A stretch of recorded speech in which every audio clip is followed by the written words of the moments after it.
Siamo qui con mister Polverini, una Pumas che all'andata aveva perso e che questa sera si è riscattata. Se si può fare un confronto, cosa c'è stato di diverso, forse anche all'organico, e come hai visto i tuoi questa sera? Allora sì, la partita è stata un'ottima partita da tutte e due le parti, affrontata a viso aperto da ambe le formazioni. La Pumas è una squadra ben rodata da diversi anni da Mirko e quindi è una squadra ben amalgamata.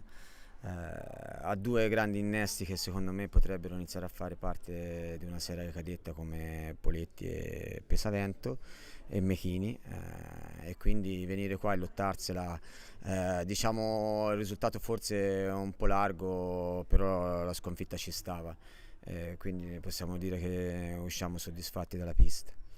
Ora mancano poche giornate alla fine del campionato, ecco, cosa ti aspetti dai tuoi, cosa chiedi ai tuoi ragazzi di qui alla fine, in termini di maturazione o anche di risultati di classifica, di posizione? Noi credo che siamo già soddisfatti di quello che stiamo facendo, perché in un paio d'anni di A2 si sono visti molti miglioramenti. Quest'anno siamo a 22 punti, l'anno scorso si lottava per la retrocessione, quest'anno siamo salvi a 6 partite dalla fine del campionato, quindi con lo stesso gruppo da diversi anni, quindi credo che i miglioramenti si vedano. Quello che chiedo è non mollare, arrivare alla fine del campionato, rubare i punti a chi dobbiamo rubarli. Ci aspettano ancora tante battaglie, sabato e domenica a Sarzana che lotta per la retrocessione, quindi sarà una battaglia.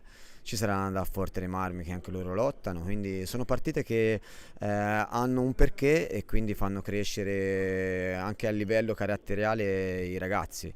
E poi non ci scordiamo che tutto quanto serve per poi dopo raggiungere risultati nel settore giovanile.